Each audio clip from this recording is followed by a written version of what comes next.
کون سا دل ہوگا اس کو ایک دو چار لمحے دیکھ لینے کے بعد جو یہ نہیں کہے گا میرے اللہ آپ کا بہت زیادہ شکر ہے، آپ نے اس کو اس حال میں رکھا، ہم کو بہت اچھے حال میں رکھا ہے، تو وہ انسان شاکر بن جائے گا. تو پھر رشک اور حسد کا تو کوئی سوال ہی نہیں ہوتا نا. ہمارے سماج کی ایک اور بیماری ہے ہٹ دھرمی. کچھ چیزیں ایسی ہیں جو ٹھیک ہے اور اچھی ہیں، لیکن ان کو کرنے سے کبھی مسائل کھڑے ہو جاتے ہیں، فتنہ پھیل جاتا ہے، مگر چونکہ وہ اچھی ہیں تو ضد میں کیا جاتا ہے کہ کریں گے، اور جس کو برا لگتا ہے لگے، یہاں تک کہ پرووک کر کے کرتے ہیں نا. لیکن ہمارے نبی صلی اللہ علیہ وسلم کی حیات مبارکہ سے ہمیں یہ بھی پتہ چلتا ہے کہ حکمت یہ بھی ہے کہ کچھ اچھی اور کرنے والی چیزیں بھی نہ کی جائیں اگر اس سے فساد کا ڈر ہو، اگر اس سے فتنہ ہی پھیل جائے تو نہیں بھی کی جائے. یعنی چیز بھی اچھی ہو لیکن تب بھی نہ کریں. اس کی سب سے بڑھیا مثال ہے بخاری کی وہ حدیث نمبر 1492 ہے، جو خانہ کعبہ میں حتیم کی شمولیت کے تعلق سے ہے. خانہ کعبہ آپ نے دیکھا ہوگا، اس کے ایک سائڈ میں آپ سیمی سرکولر سی وال دیکھتی ہیں نا، اس کو حتیم کہتے ہیں. ایکچولی وہ جو حتیم ہے نا، وہ خانہ کعبہ کا اندر کا حصہ ہے، وہ کعبہ کا پارٹ ہے. اور جب نبی صلی اللہ علیہ وسلم کی بعثت سے کچھ پہلے جب فلڈ آ گیا تھا وہاں پر، تو پورا کعبہ ڈیمولش ہو گیا تھا، اس کو ریکنسٹرکٹ کرایا گیا تھا، مال کم پڑ گیا تھا، جس کی وجہ سے وہ اسکوائر ٹائپ کا بنا دیا گیا، اور اس کا بڑا حصہ ایک چھوڑ دیا گیا کہ جب پھر سے حلال مال ہمیں میسر ہوگا تب اس کو پورا بنا لیں گے. اس کو باہر چھوڑ دیا گیا تھا. پھر وہ ویسا ہی رہا. نبی صلی اللہ علیہ وسلم کی بعثت ہوئی اور آپ صلی اللہ علیہ وسلم نے فرمایا عائشہ رضی اللہ عنہا سے، جو حدیث ہم نے ابھی آپ کو مینشن کی ہے، صحیح بخاری کی حدیث نمبر 1492، فرماتے ہیں اے عائشہ، اگر تمہاری قوم کے لوگ کچھ ہی دنوں پہلے جاہلیت کے شکار نہ ہوتے تو میں بیت اللہ کو ڈھا دیتا اور حکم دیتا کہ اس میں وہ رقبہ یعنی حتیم بھی شامل کر لیا جائے، اس کے 2 دروازے بنا دیا جائیں اور اسے سطح زمین سے ملا دیا جائے اور اسے عین ابراہیمی بنیادوں پر تعمیر کر دیا جائے. سبحان اللہ. نبی صلی اللہ علیہ وسلم نے ابراہیم علیہ السلام نے جو کعبہ کی بنیادیں رکھی تھیں، جو کہ ایگزیکٹ اسکوائر نہیں اور بڑا تھا، ٹھیک ہے، اس پہ ان بنیادوں پہ پھر سے کعبہ کو ریکنسٹرکٹ کرانا چاہتے تھے، بڑی خواہش تھی آپ کی، لیکن آپ نے فتنے فساد کے ڈر سے کہ کعبہ جب یہ ڈھایا جائے گا تو کہیں وہ جہالت جو اندر چلی گئی ہے ایمان کے بعد وہ باہر نہ آ جائے اور فتنہ ہی نہ پھیل جائے کہ محمد نے تو صلی اللہ علیہ وسلم کعبہ ہی ڈھا دیا. تو آپ صلی اللہ علیہ وسلم نے ایک بہت اپنا محبوب کام نہیں کیا، چاہتے ہوئے رسول ہو کر ایسے کام کو جو کرنے لائق بھی تھا لیکن آپ نے نہیں کیا. ایک موب سائیکالوجی ہوتی ہے نا، وہ الگ ہوتی ہے، تو موب سائیکالوجی کو بھی آپ کنسیڈر کرتے تھے کہ وہ جو عوامی اور بھیڑ کی جو سوچ ہوگی نا، اس سے وہ فتنہ پھیلا دیں گے. تو اللہ کے رسول صلی اللہ علیہ وسلم نے کر کے دکھا دیا کچھ چیزیں اور نہیں کر کے بھی دکھا دیا کچھ چیزیں کہ کچھ کرنے والے کام کبھی نہیں بھی کرنا چاہیے. مثال کے طور پر بچیاں دین سیکھنے لگ جاتی ہیں، ماشاءاللہ کسی جماعت سے جڑ جاتی ہیں، اب انہیں احساس ہوتا ہے کہ غیبت تو بہت بری چیز ہے، پہلے کرتے تھے پھر چھوڑ دیتی ہیں. اب گھر میں کیا دیکھتی ہیں، امی کی سہیلیاں دونوں شروع ہو گئیں. اب بچی کو تو احساس ہے یہ کرنے کی چیز نہیں ہے، تو بغیر حکمت کے وہیں پہ امی کو ٹوک دیا جاتا ہے، امی آپ مردہ بھائی کا گوشت کھا رہی ہیں، غیبت کو تو میرے رب نے قرآن میں ایسے مینشن کیا ہے. اب بتائیے امی کو اچھا لگے گا کہ برا لگے گا؟ امی کی تو بے عزتی ہو جاتی فرینڈ کے سامنے. تو ہم کہنا صرف یہ چاہتے ہیں کہ واقعی یہ کرنے والی چیز تھی کہ وہ غیبت سٹاپ کر دیں، نہیں کریں، لیکن یہ ٹوکنا صحیح نہیں تھا۔ صحیح طریقہ کار یہ ہوتا کہ بیٹی کسی اور بات میں انہیں الجھا لیتی اور اس بات کو وہیں پہ سٹاپ کر دیتی، کسی اور بات کو کرنے لگتی، اپنے آپ غیبت والا ٹاپک سٹاپ ہو جاتا، دوسرا ٹاپک سٹارٹ ہو جاتا۔ پھر کسی دن جب امی اچھے موڈ میں ہیں تو محبت سے گلے لگا کے کس وس کر کے انہیں سمجھا دیتی کہ امی یہ چیز آئندہ خیال رکھیں، یہ کرنے کی چیز نہیں، بہت خطرناک چیز ہے۔ تو امی کو برا بھی نہیں لگتا۔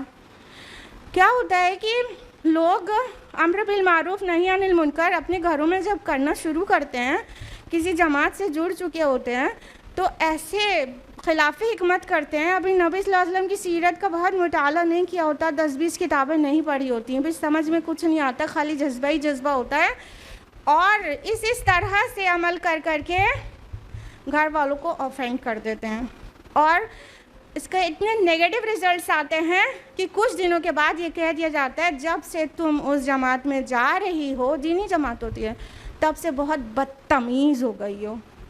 ہاں کہ نہیں؟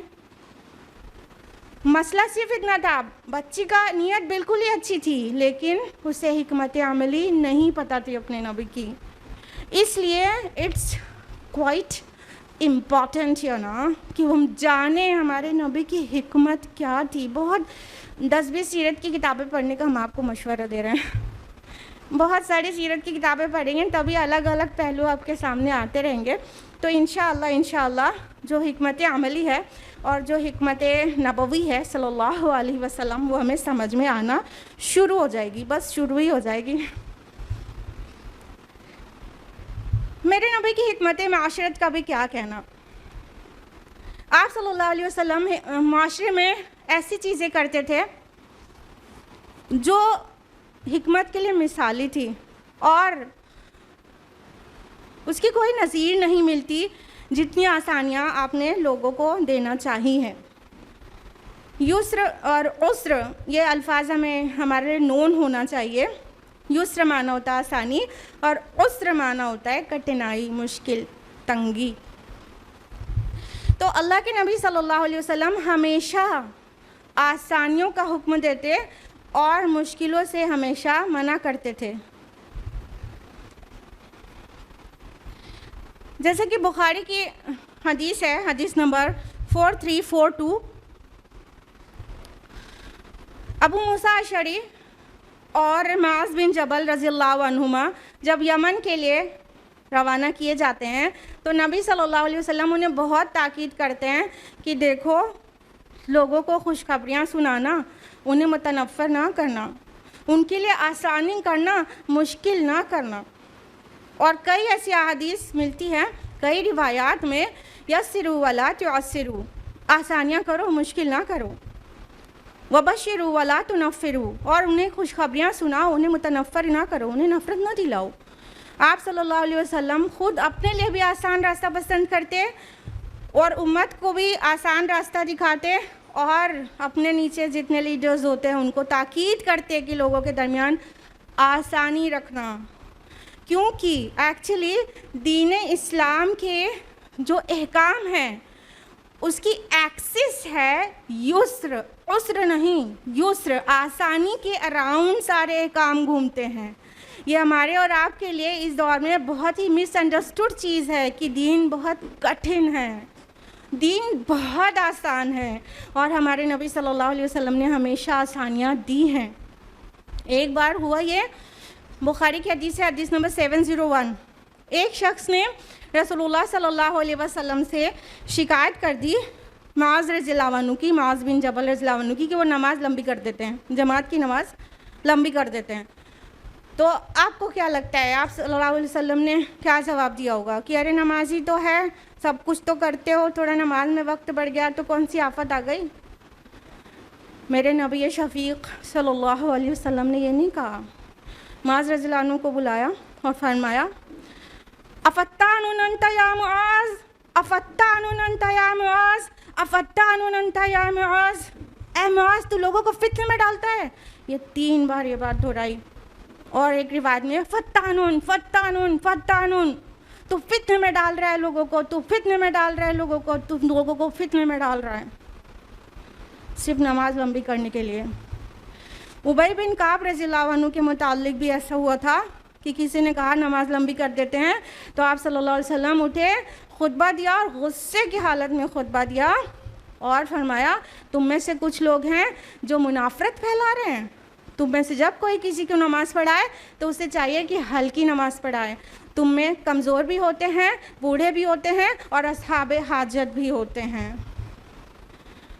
انس رضی اللہ عنہ کا بیان ہے کہ ہم نے کبھی کسی امام کے پیچھے ایسی نماز نہیں پڑھی جو اتنی ہلکی پھلکی ہو اور اتنی مکمل ہو، کامل نماز ہو۔ اور ہماری نبی صلی اللہ علیہ وسلم جب کسی عورت کا کوئی بچہ بھی رونے لگتا تو نماز کو ہلکی کر دیتے ہیں، چھوٹی کر دیتے ہیں۔ اب آپ سمجھ گئی ہوں گی کہ معاذ بن جبل رضی اللہ عنہ اور ابی بن کعب رضی اللہ عنہ ان کے جو دین میں ان کی خدمات ہیں، ان کا مقام اور جو مرتبہ ہے وہ کیا ہے، اور اس کام پہ اللہ کے نبی نے سر عام ڈانٹا۔ اتنی آسانی پسند تھے ہمارے پیارے نبی صلی اللہ علیہ وسلم، قربان ہو میری جان اور قربان ہو میرے ماں باپ آپ کی ذات مبارکہ پر اور آپ کی حکمتوں پر۔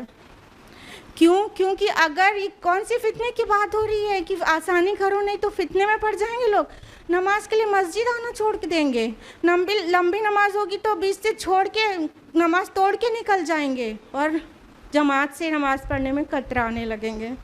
سب کا خیال رکھنا چاہیے، اور ڈسپلن کے خلاف ہم یہ جسٹیفائی نہیں کر سکتے کہ تھوڑی دیر اور تھوڑے دیر، مطلب شاید ہمارے دور کے لوگ ہوتے نا تو یہی کہتے کہ تم لوگ سارے کام کرتے ہو، سب میں ٹائم دیتے ہو، نماز کے لیے تم کو ٹائم اتنا کھلتا ہے، اس میں قرآن پڑھا جاتا ہے، تانے دے کے رکھ دیتے نا۔ لیکن ہمارے نبی نے ہماری نفسیات کو پہچانتے ہیں، سب ایک جیسے نہیں ہوتے، اور پھر سب بہت مجبور بھی اس میں درمیان میں ہوتے ہیں، تو جج نہیں کر سکتے ہیں۔ اس لیے دین آسان رہے گا تو جماعت بھی لمبی رہے گی، ہر چیز میں آسانی رہے گی تو ہر جگہ دینداری پھیلے گی۔ اور اگر دین کو مشکل بنایا جیسے کہ بنا دیا گیا ہے تو دین سے لوگ دور ہو جائیں گے، جیسے کہ لوگ ہو گئے ہیں۔ انہیں لگتا ہے یہ ہمارے عمل کی چیز نہیں ہے، ہم سے نہیں ہو پائے گا، جبکہ ایکچولی دین اسلام دنیا کا سب سے آسان دین ہے اور ہر ایک کے لیے پریکٹیکل ہے۔ اس کی پریکٹیکلٹی انکمپیریبل ہے، یعنی کھانے سے بھوک سے تم مرنے لگو تو تمہیں چاروں حرام چیزیں بھی الاؤڈ ہیں، چار جگہ پہ قرآن میں ایگزمپشن، حرام کے ساتھ ہر جگہ پہ ایگزمپشن بیان کیا گیا۔ اس سے آسان دین کا تصور نہیں ہے۔ اور میرے نبی کی یہ شان آپ سب کو پتہ ہے کہ جو ریشم ہے وہ مردوں کے لیے حرام ہے، لیکن عبد الرحمن بن عوف اور زبیر بن عوام رضی اللہ عنہما نے اپنے جسم میں خارش کی شکایت کی تو نبی صلی اللہ علیہ وسلم نے انہیں ریشم پہننے کی اجازت دے دی۔ اللہ اکبر، کتنا آسان، کتنا ہمیں کتنی ضرورت ہے اپنے نبی صلی اللہ علیہ وسلم کی سیرت جانے تاکہ ہماری زندگیوں میں بھی وہ آسانیاں آئیں اور سماج میں وہ آسانیاں آئیں۔ نبی صلی اللہ علیہ وسلم کام کو تدریج سے کرنا بھی بہت پسند کرتے تھے۔ تدریجاً کسی کام کو کرنے کا مطلب ہوتا ہے سیکوینشلی کرنا، اسٹیپ بائی اسٹیپ کرنا۔ تو ایک دم سے کسی چیز کو نہیں پسند کرتے بلکہ تدریجاً کرتے۔ آپ سب کو پتہ ہی ہے کہ حجاب کا حکم دھیرے دھیرے آیا ہے، شراب کا حرام ہونے کا حکم دھیرے دھیرے آیا ہے، بقرہ میں، پھر نساء میں، پھر مائدہ میں، تدریجاً اسلام کے بھی احکام آئے۔ قرآن مجید خود تدریجاً نازل ہوا ہے، رفتہ رفتہ دھیرے دھیرے۔ تو میرے نبی کی بھی یہی شان تھی کہ آپ کا تو پورا اخلاق ہی عین قرآن تھا، تو آپ کی پسند بھی یہی تھی تدریجاً کرنا۔ یہ بات سب کے علم میں ہے کہ 8 ہجری میں مکہ فتح ہو گیا تھا، ٹھیک، لیکن 8 ہجری میں حج جو ہوا ہے وہ مشرکین نے اپنے جاہلی طریقے پر، اپنی جاہلی روایت کے مطابق حج کیا ہے، 9 ہجری میں مشرکین نے اپنی جاہلی روایات کے مطابق حج کیا اور مسلمانوں نے اپنے طریقے پر حج کیا. 10 ہجری میں جا کر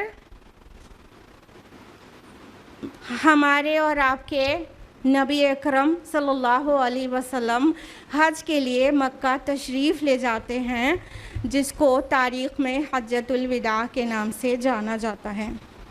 اب آپ غور کریں گے تو آپ کو محسوس ہوگا کہ کس بات کی دیری تھی کہ جب 8 ہجری میں مکہ فتح ہو گیا تو حج کو ابھی بھی آپ کیوں روکے رہے؟ کیسے اپنے کو روک پائے کہ اس کے بعد بھی حج نہ کریں؟ تو میرے نبی نے یہ فرمایا کہ میں نے اس لیے پسند نہیں کیا حج پہ جانا کہ مشرکین ننگے ہو کر طواف کرتے ہیں اور جاہلانہ رسمیں ان کی تھیں، تو میں نے ان کے ساتھ میں جانا پسند نہیں کیا حج کے لیے. اپنے کو روک لیا، ان کو نہیں روکا. یعنی شریعت کا نفاذ 8 ہجری میں نہیں کر دیا گیا پورا کا پورا. آپ نے 8 ہجری میں مکہ فتح ہوتے ہی شریعت نافذ نہیں کر دی کہ ابھی کے ابھی سب نکلو یا تو پھر اسلام لے کے آؤ. ایسا نہیں کیا. آپ نے اپنے کو روک لیا حج جیسی فرض عبادت سے.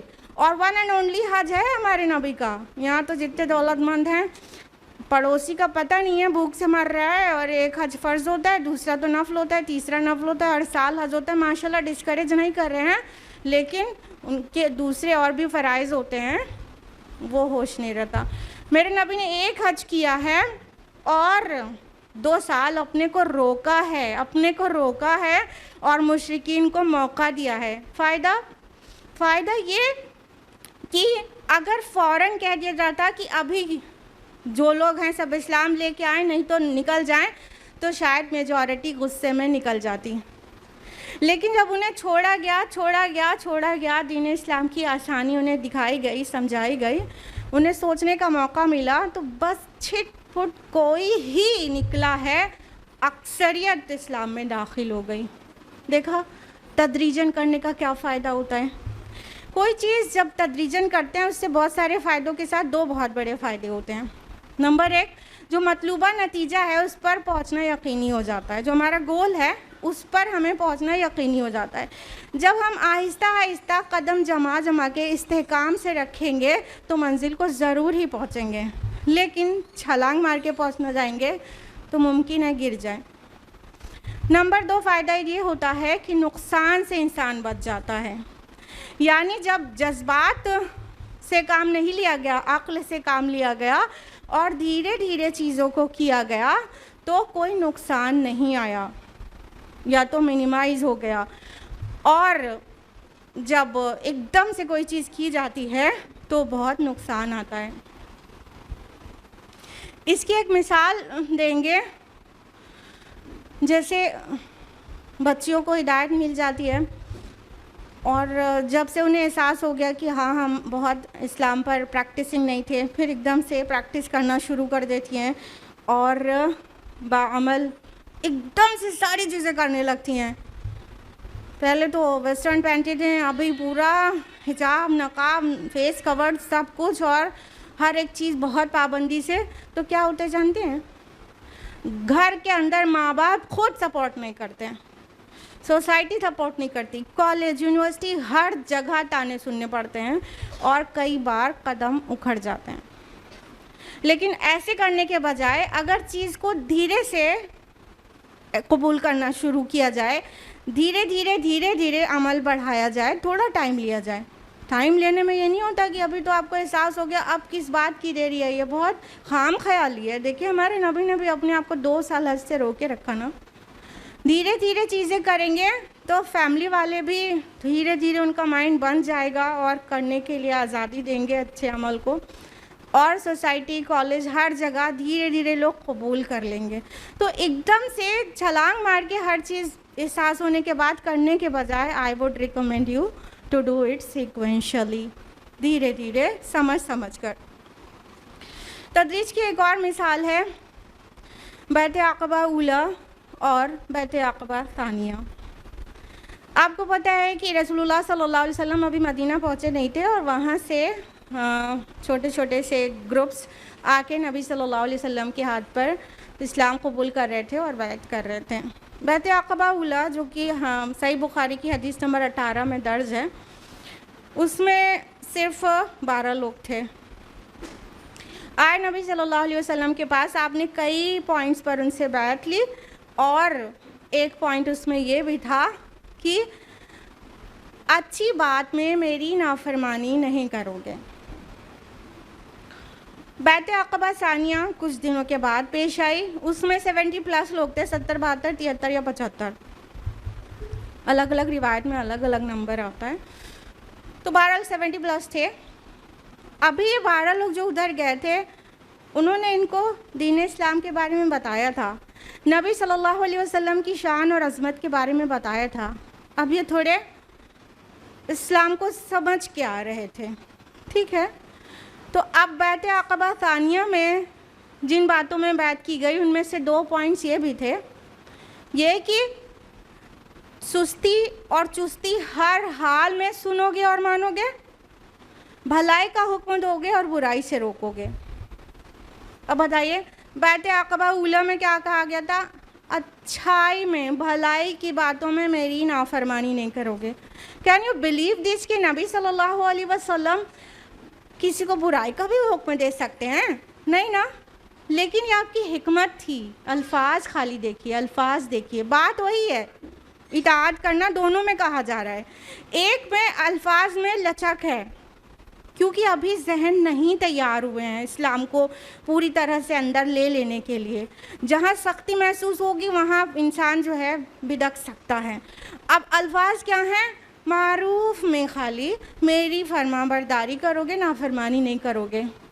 جب ذہن تیار ہو گئے ہیں، ان لوگوں سے کہہ رہے ہیں سستی اور چستی ہر حال میں سنو گے اور مانو، انکنڈیشنل اوبیڈینس اب کہہ دیا گیا۔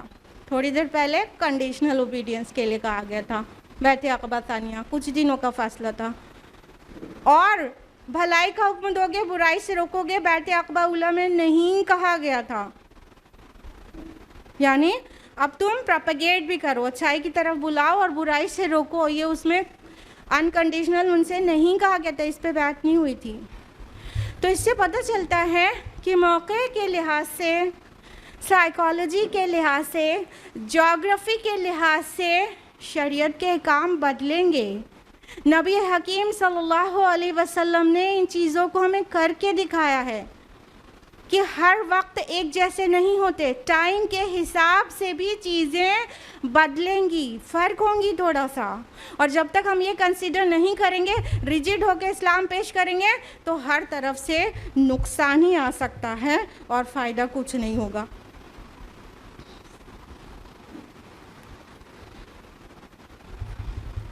کچھ لوگوں کی عادت ہوتی ہے کہ بھلائی کا حکم دیتے ہیں، برائی سے روکتے ہیں لوگوں کو، پھر تو ان کی پرسنل لائف میں گھس کے جھانک کے دیکھنا چاہتے ہو مان گیا کہ نہیں، وہ عمل کر رہا ہے کہ نہیں، ہے نا۔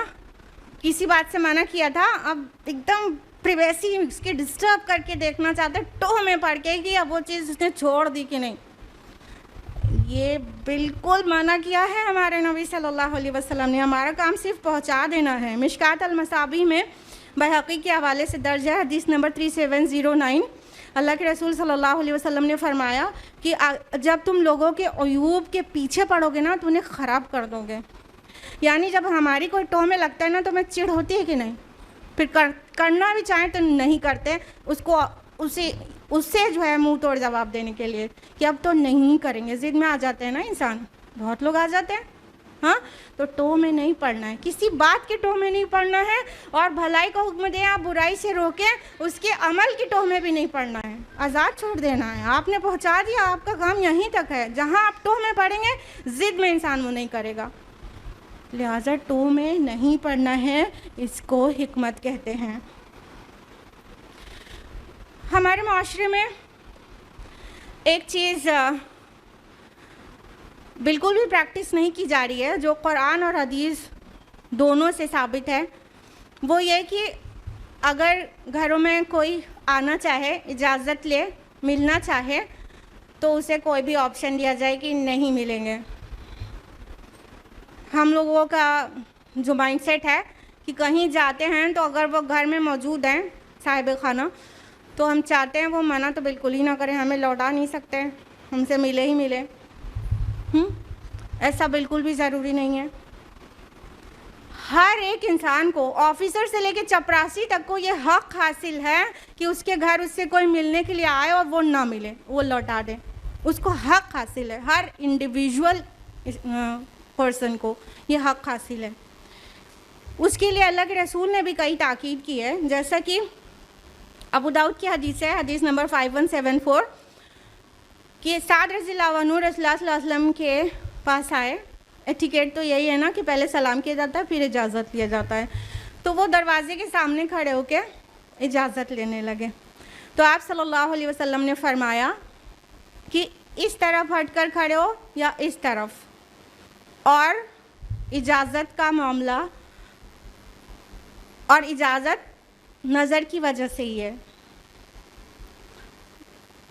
نظر اندر نہ پڑے. دیکھیے اس سے کیا پتہ چل رہا ہے, جب کوئی, ابھی تو بڑے بڑے گھر ہوتے ہیں, گیٹ ہوتے ہیں, پھر اتنے بڑے پاس سے جو ہوتا ہے, پھر کمرے ہوتے ہیں, الگ بات ہے. چھوٹے چھوٹے سے حجرے ہوتے تھے, ابھی بھی جس کے چھوٹے گھر ہیں گلیوں میں, تو دروازہ, کمرے ہی کا دروازہ, اس پہ پردہ پڑا ہے, وہیں پہ کوئی آ کے کھڑا ہو اور اجازت مانگے گا تو کیا ہوگا, ہوا سے ذرا پردہ ہلا, اندر تک دکھائی پڑ گیا. اب اس سے کیا کیا نقصان ہوا کہ ہو سکتا ہے کوئی پرائیویٹ چیز ہو وہ دکھ گئی ہو سکتا ہے خواتین ہوں جن کی بے پردگی ہو گئی ہو, اور موسٹ امپورٹنٹلی جو صاحب خانہ ملنا نہیں چاہتا تھا, آپ کی نظر اسی پہ پڑ گئی ہو, اب اس کے پاس کوئی آپشن ہی نہیں ہے. تو اتنا فریڈم دیا گیا ہے کہ سامنے سے ہٹ کے کھڑے ہو, اپنے گھر کے سامنے کے لیے بھی بولا, سب کے گھر کے سامنے سے بھی ہٹ کے. یعنی جب جاننا چاہیے اس کو بچوں کو سکھائیے, خود بھی عمل کرے, بچوں کو سکھائیے. جب کسی کے گھر جائے نا تو تھوڑا کنارے کھڑے ہوں, نظر اندر نہ پڑنے پائے.